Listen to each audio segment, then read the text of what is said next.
Y acá estamos en vivo, ya estoy con Mariano Iturraga, el chico Chacú también. El chico Chacú, muy bien, Gaby, me encantó eso, ¿eh? Muy bien me definiste. Estamos vestidos de Chacú hoy. Bueno, mirá, esta camisita de Chacú, exactamente, y el pantalón de Chacú. De la línea origen de Chacú, que es la línea de denim. Exactamente, mirá el detalle de la escarapela. La escarapela, por supuesto que es de colores accesorios. Chacú, que encontrás ¿dónde, Mariana? Esta producción 100% chaqueña, en la esquina de Irigoyen y Perú, en la ciudad de Corrientes. ¿Qué te cuento? Sí. Porque vos te habrás ido a buscar seguramente el pantalón y te llevaste la camisa con el 50% de descuento. O sea, la segunda prenda. Exactamente. Entonces te compras el conjunto. Exactamente. Quería que me luquen totalmente con Chacú y me dijeron, bueno, esto, acá tenemos pantalón, camisa. Bien, ¿sabes qué te falta? La alpargata o las zapatillas y la mochila. Salgo de acá y voy a buscar mochila y alpargatas. Bueno, Mariano, hoy un día especial para vos. Te volviste como un fanático. Bueno, todos los argentinos somos un poco fanáticos de nuestro prócer, nuestro gran héroe, nuestro gran libertador, el general San Martín. Pero vos desde hace un tiempo como que te volviste fan, siguiendo sus pasos. Sí, bien lo decís, Gaby, porque empezamos a seguir los pasos de San Martín.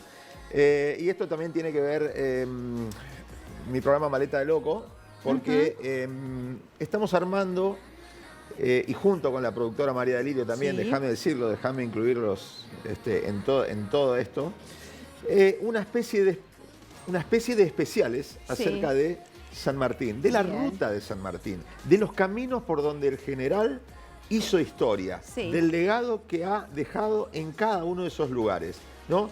Y cuando hablo del camino, me refiero a ese camino que lo fue llevando por distintos puntos del país, ¿no?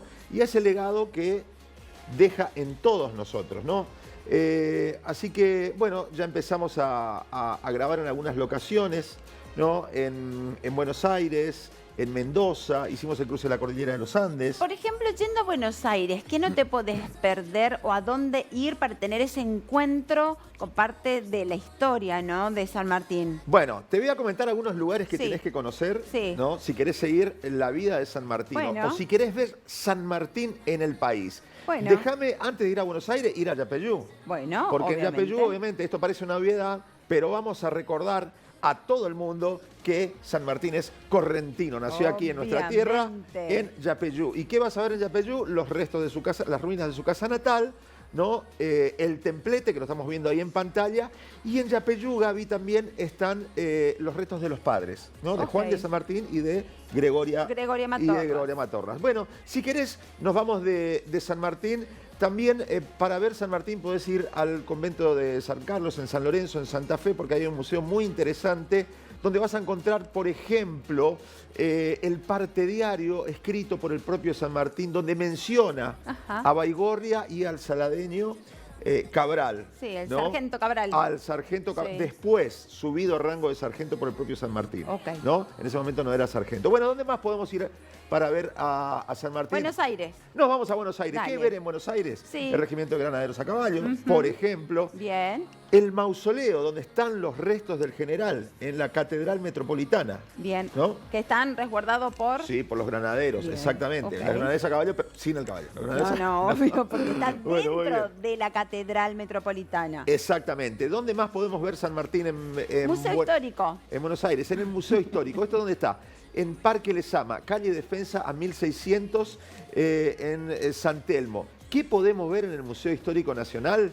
Bueno, a ver, ¿te acordás ese famoso daguerrotipo? El daguerrotipo es una técnica anterior a la fotografía. Un daguerrotipo que fue tomado en Europa. La única foto, si querés, que se conoce del general San Martín, ya de anciano, ¿no? No había fotos de él. No había fotos. Era una técnica de daguerrotipo, una técnica anterior a la fotografía. Claro. Esa foto original se encuentra en el Museo Histórico Nacional de Buenos Aires. Bien. Donde aparte de ese daguerrotipo de San Martín, podés ver una recreación del dormitorio de su casa de Boulogne-sur-Mer, con los muebles originales que fueron traídos de Europa, ¿no?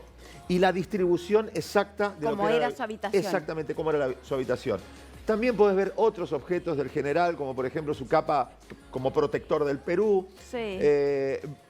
un poncho, ¿no? Muchos objetos utilizados por él y para mí el objeto estrella, El principal. la frutilla del postre, el principal que tiene una guardia permanente las 24 horas también de los granaderos, el sable corvo del general San Martín. El sable, más preciado. el objeto más preciado. Aquel, te hago un pequeño resumen de Sí. todo lo que pasó ese sable corvo. Fue comprado en 1811 por el general, ¿no? Sí. En un anticuario, en una tienda de antigüedades en Londres, ¿no? Se presume que cuando lo compró ya tenía aproximadamente 100 años ese sable, ¿no? Es de origen árabe, Mira ¿no? vos. El general lo compró un par de meses antes de venirse a América, ¿no? A fines de 1811. Él viene en 1812. Ese sable lo acompañó en toda su gesta libertadora. Hizo su bautismo de fuego en el convento de en la batalla de San Lorenzo, ¿no? Y después lo acompañó en las otras batallas, en Chacabuco, en Maipú, lo llevó a Lima. Cuando vuelve de Lima queda en Mendoza ese sable. Después de un tiempo, su hija lo lleva a Europa. Su hija y su yerno, Mariano Balcázar, lo llevan a Europa. San Martín lo tiene en su habitación de Boulogne-sur-Mer y en su testamento dice que se lo entreguen, después de fallecido él, a Juan Manuel de Rosas.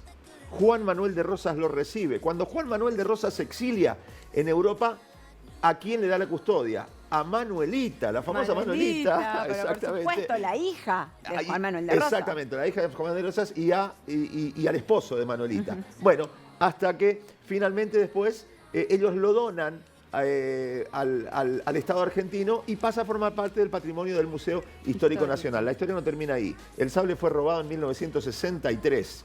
Del museo. Del museo. ¿Y cómo lo recuperaron? Bueno, es una historia un poquito larga. Para otro capítulo. Lo recuperaron en el 65. Sí. Bueno, hay una historia política ahí en el medio, ¿no? Sí. Que después si querés la contamos porque Qué interesante. muy interesante. Qué interesante. Es Es más, te digo, mirá, ese sable dicen que tenía la intención de llegar hasta las manos de Juan Domingo Perón. Bueno, Mirá vos. perfecto. El sable fue recuperado en 1965. Sí. Fue llevado al Regimiento de Granaderos, hasta que en 2015 fue restituido nuevamente por la presidenta Cristina Kirchner al Museo Histórico Nacional, Bien. donde lo resguardan siempre granaderos a Una caballos guardia. y donde se lo puede ver gratis. Claro, porque el museo es de acceso libre y gratuito. Exactamente. El Museo Histórico Nacional, que se lo recomiendo además porque tiene un patrimonio muy interesante para recorrerlo y descubrirlo. Bien, ¿qué otro lugar más? ¿Qué otro lugar más en Buenos Aires? Bueno, la catedral, te dije. Sí, la plaza. ¿No? La plaza San Martín, donde está el primer monumento a San Martín, ¿no? Que se hizo en el país. También en ese lugar antes funcionaba el regimiento de granaderos a caballo, ¿no? En lo que es hoy la Plaza San Martín, ¿no? Si querés podemos ir hasta Mendoza, porque ahí vas a poder ver la casa que habitó San Martín cuando fue gobernador de Cuyo. Que ¿no? hoy es un museo de sitio. Hoy es un museo de sitio. También ahí podés ver la chacra donde el general pensaba quedarse a vivir a su vuelta de la campaña libertadora, Sí. lo que finalmente no se dio, ¿no? Y podés ver, por ejemplo, el memorial donde está la bandera del Ejército de los Andes, ¿no? Bien, sí. En la plaza frente a la Casa de Gobierno. Bueno, Bien. hay mucho para ver de San Hay Martín. mucho para ver, para conocer y para seguir homenajeando a nuestro prócer máximo, pero vos te están esperando. Me están esperando, vamos a hablar de historia. Hoy en el aniversario de la muerte de San Martín, ¿con quién vamos a hablar? Con Alexis Daval. Obviamente. Qué grande. Me muevo, muy bien. ¿Cómo andamos, Alexis? ¿Cómo estás? ¿Cómo te Estuve va? escuchando atentamente. Bueno, Muy bien la historia del sable la historia del corvo. sable, impresionante. ¿Y sabés por qué le deja en legado al brigadier general don Juan Manuel de Rosas, el restaurador, le deja el sable? En agradecimiento, dice San Martín, por haber sido quien defendió la soberanía nacional cuando se produce la invasión de la flota anglo-francesa. Exactamente. Entonces, en la batalla de la Vuelta de Obligado, 1845, 20 de noviembre de 1845, cuando se produce la batalla de la Vuelta de Obligado, San Martín celebra esa victoria, de alguna manera, que era una victoria moral, porque igual perdía la batalla Rosas, pero era una victoria moral en el hecho de que Rosas había decidido defender la soberanía nacional ante un avance europeo de las dos potencias europeas de la época, que eran los franceses y los ingleses juntos. O sea, fue una batalla impresionante la decisión de Rosas. Y eso fue celebrado por San Martín. Por eso San Martín le lega el sable cordo, que era el símbolo de su campaña emancipadora. Alexis, mucho se ha hablado ya de este San Martín militar, por decirlo de alguna forma, y mucho lo recordamos, mucho ya aprendimos a lo largo de nuestra historia, sin tener tu formación, pero uno simplemente tiene que cursar por la primaria y la secundaria para ir aprendiendo un poco de la vida de este gran prócer argentino, ¿no? Pero quiero salir un poco de, digamos, lo obvio, podríamos decirlo lo obvio, ¿no? El hecho de que, no por ser obvio, deja de ser sumamente importante para nuestra historia, ¿no? Pero quiero salir un poco de el cruce de los Andes, digamos lo que todos conocemos de San Martín, que tiene que ver más con su carrera militar. Así es. Si podemos, para meternos un poco más en aquel San Martín humano, ¿no? Así es. Que por ahí es el lado menos conocido de José Francisco, ¿no? Algunas cositas que tienen que ver con lo humano de él, ¿no? Por ejemplo, aquellas máximas a su hija, ¿no? Las máximas a su hija que podrían ser hoy, son de una actualidad, de una vigencia extraordinaria. Esas máximas que él le escribe a su hija Mercedes, yo creo que podrían perfectamente enseñarse en la escuela y están al alcance de todos, porque tienen una vigencia extraordinaria para la vida de todos los tiempos, digamos, ¿no? Eso habla mucho de la dimensión humana del Libertador. Nosotros siempre hablamos, como decís vos, de sus batallas, de su trayectoria militar, pero hay una dimensión humana que lo hace inalcanzable casi, desde sus valores, ¿no? Todos los valores, todos los principios que él representó en su vida, que además no solo fue un ejemplo, sino que vivió la ejemplaridad con su vida. O sea, él es un ejemplo de lo que debió ser, y todo lo que dijo y todo lo que él manifestó a lo largo de su vida lo demostró con su ejemplo.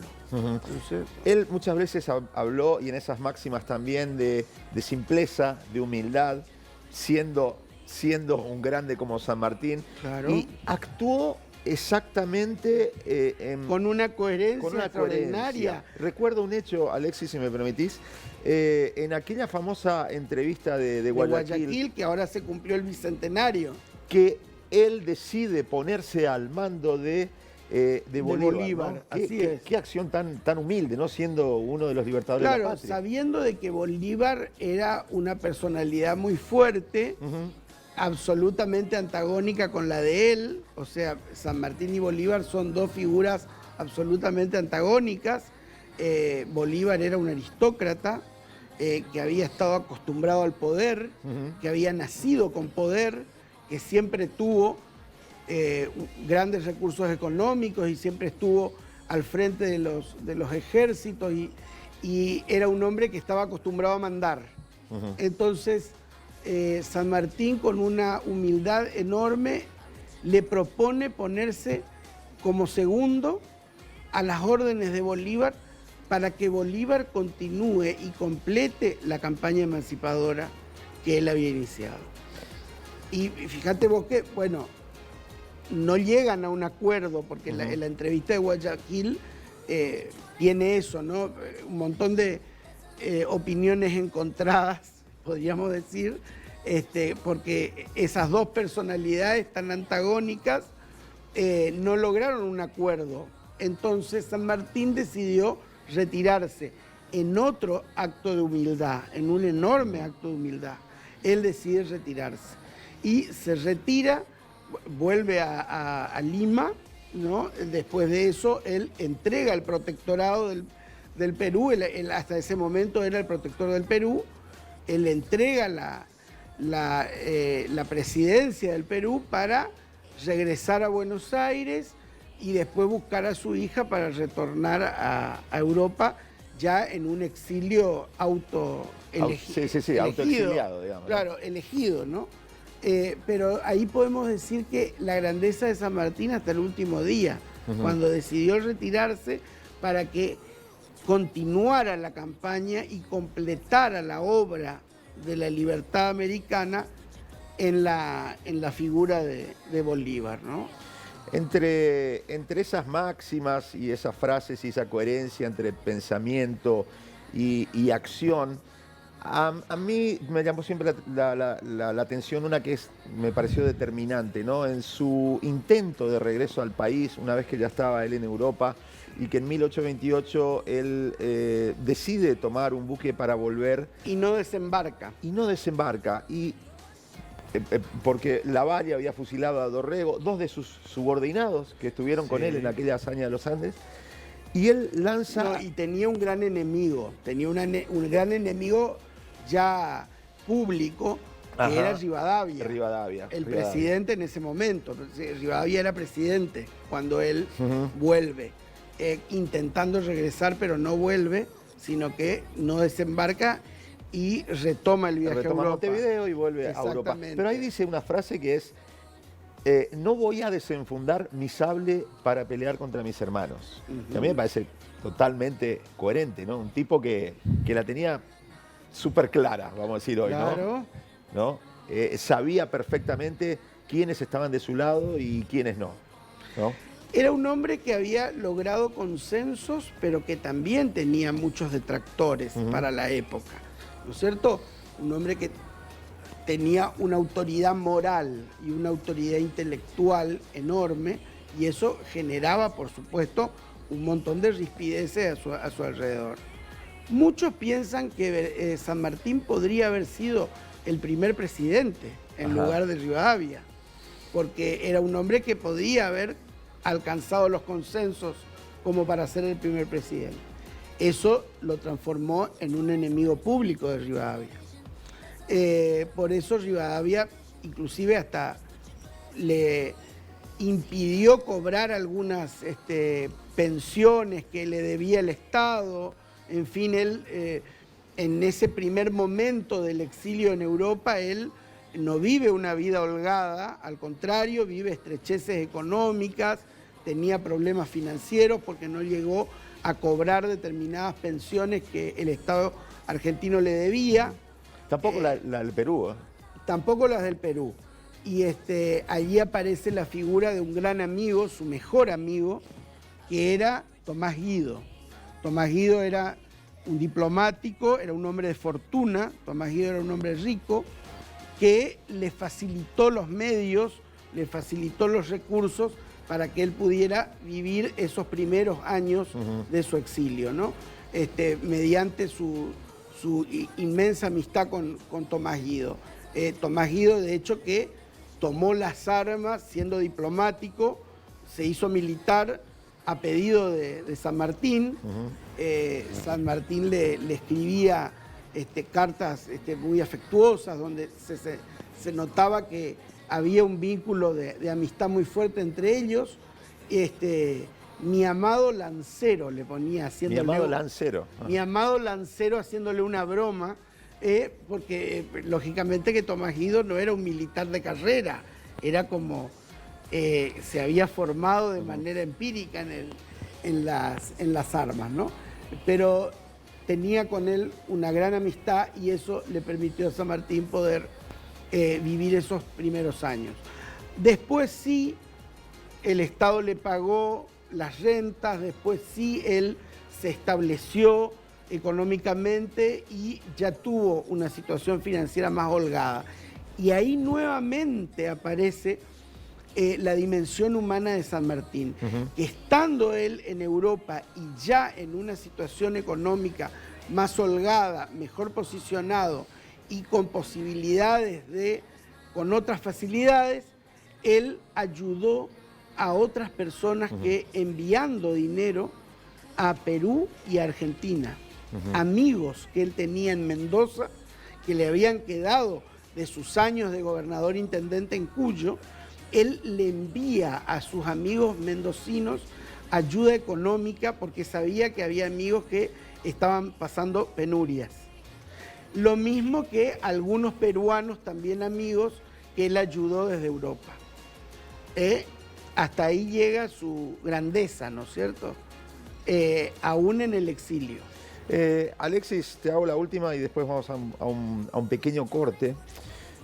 San Martín vuelve de Perú habiendo triunfado, digamos, con su hazaña de la independencia, contribuyó a la liberación de Argentina, de Chile, de Perú, pero tenía, como bien decías, el enemigo dentro de casa, lo tenía Rivadavia dentro de casa.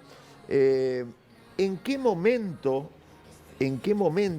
la historia empieza a reconocer o en qué momento nosotros empezamos a darnos cuenta de que la hazaña de este hombre era monstruosa, de que este hombre realmente había hecho una hazaña fenomenal? ¿Y en qué momento nosotros empezamos a advertir que este era realmente el prócer y el padre de la patria? Bueno, el primero que escribe sobre su vida es Bartolomé Mitre, a finales del siglo XIX, principios del siglo XX. Bartolomé Mitre escribe la vida de San Martín y de Belgrano, de los dos padres de la patria, ¿no? Al principio, el primer padre de la patria fue Belgrano. Ajá. Y después surge la figura de San Martín con fuerza y hay una, digamos,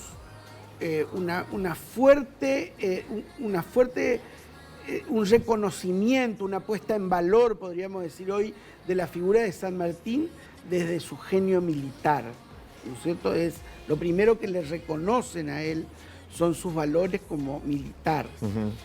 Después, por supuesto, hay muchos otros elementos que fueron surgiendo, que van creando, ¿no es cierto?, la creación del héroe, ¿no? La figura del héroe se alimenta, de alguna manera, con todos los otros aspectos de su vida que se fueron estudiando con el tiempo, ¿no? Hacia mediados del siglo XX estamos hablando que se crea la Academia Nacional Sanmartiniana, donde se estudian todos los libros con los que él había estudiado de táctica y estrategia, y hasta hoy los planes que él trazaba para las batallas se siguen estudiando en Europa, en la escuela de guerra de diferentes países, se siguen estudiando esos planes que él trazaba de táctica y estrategia militar. Es decir, la estrategia de San Martín se sigue estudiando, así como él había estudiado las estrategias de Napoleón. O sea, era un gran admirador. Él era un gran admirador de Napoleón. A pesar de haber luchado contra Napoleón, era un gran admirador de Napoleón. La batalla de Bailén. Pero igual él había admirado al emperador Napoleón por su estrategia militar extraordinaria y porque fue un gran general. Acá hay que destacar también que hubo todo un tiempo, podemos decir, toda una época de la historia argentina marcada por el año del Libertador en 1950, cuando se cumple el centenario de la muerte de San Martín. Ahí hay como una vuelta a la figura de San Martín y es como que los argentinos terminan en ese momento de reconocerlo como el gran héroe de la nación, ¿no es cierto?, ¿no? Alexis, tenemos que ir a un corte, enseguida seguimos hablando porque hay muchísimos aspectos de la vida del Libertador. Obviamente que no vamos a poder tocarlos a todos, pero bueno, lo que nos dé el tiempo. En un ratito volvemos y seguimos hablando y recordando en un aniversario más de la muerte de José Francisco de San Martín, el correntino, el libertador. El correntino más ilustre. El correntino más ilustre, el padre de la patria. Una pequeña tanda y ya volvemos y seguimos haciendo María Delirio Televisión.